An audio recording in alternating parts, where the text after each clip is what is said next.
Good morning eighth class. कैसे हैं बेटा आप सब। आज हम ज्योग्राफी का सेकंड चैप्टर करने जा रहे हैं। इसके क्वेश्चन आंसर ऑलरेडी मैं आपको लिखवा चुका हूं, तो चलिए इन्हें समझते हैं कि क्या पूछा गया है। जो हमारा पहला क्वेश्चन है वो है which are the two main climatic factor responsible for soil formation.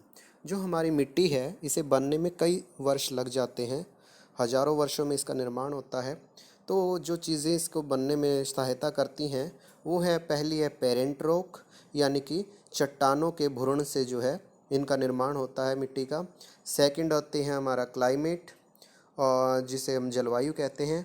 और थर्ड है टाइम, तो समय भी लगता है, क्लाइमेट का भी इस पे प्रभाव पड़ता है, और पेरेंट रॉक से जो हमारी सॉइल है इसका निर्माण होता है। सेकंड क्वेश्चन है right any two reasons for land degradation today. आज भूमि की जो गुणवत्ता है उसमें कमी आती चली जा रही है, इसके पीछे मेन कारण क्या है।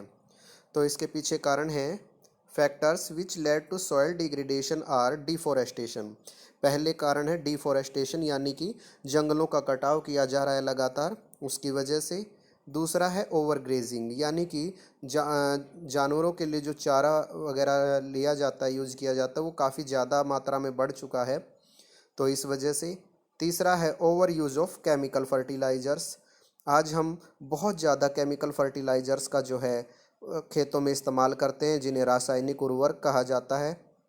और साथ में पेस्टिसाइड्स का भी छिड़काव किया जाता है। ये कीटनाशक दवाई होती हैं जो फसलों में डाली जाती हैं ताकि फसलों को किसी प्रकार की हानि ना पहुंचे कीड़ों वगैरह से।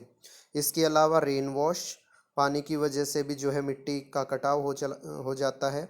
लैंडस्लाइड्स होती हैं पहाड़ों पर, तो उनके कारण भी जो है मिट्टी की जो गुणवत्ता है उसमें कमी आ जाती है। एंड फ्लड्स, साथ में जो फ्लड है वो भी मिट्टी की उपजाऊ परत को बहाकर ले जाती है। तो ये कुछ कारण हैं जिनके कारण जो है हमारे जो मिट्टी की गुणवत्ता है उसमें कमियां आ चुकी हैं। थर्ड जो हमारा क्वेश्चन है, why is land considered an important resource. भूमि को सबसे इम्पोर्टेंट रिसोर्स क्यों माना जाता है। आप जानते हैं कि भूमि के ऊपर ही हम रहते हैं, सारे जो हमारी कार्यविधियाँ होती हैं वो भूमि पर ही होती हैं, तो ये सबसे जो है इम्पोर्टेंट रिसोर्स माना जाता है। तो ये क्या कहता है, land covers only about 30% of the total area of earth surface. जो टोटल हमारा ग्लोब के ऊपर अगर हम देखें या पूरी हमारे विश्व को देखें, तो उसमें केवल 30% ही हिस्सा ऐसा है पूरी पृथ्वी का जो लैंड है, बाकी तो आपको पता ही है वाटर से ढका हुआ है। And all parts of this small percentage are not habitable. और साथ के साथ ये जो थोड़ा सा हिस्सा यानी 30% ही जो भूमि रहने लायक है, या भूमि का जो हिस्सा है, उस पर भी हर जगह पर इंसान रह नहीं सकता। ऐसी बहुत सारी जगह हैं जैसे कि बहुत घने जंगल, नदियाँ, पहाड़ और बर्फ़ वगैरह, रेगिस्तान। तो ऐसे बहुत सारे स्थान हैं जहाँ पर इंसान रह नहीं सकता। तो वो अभी मतलब इस 30% जो हमारे पास भूमि उपलब्ध है उस पर भी पूरी तरह से वो पूरी तरह रहने लायक नहीं है।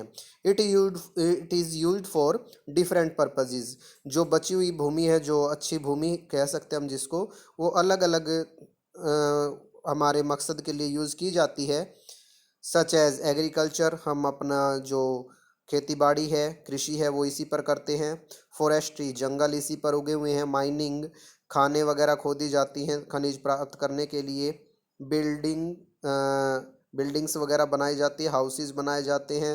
Roads and setting up of industries, road इसी पर निर्मित किए जाते हैं, फैक्ट्रियाँ या इंडस्ट्रियाँ लगाई जाती हैं।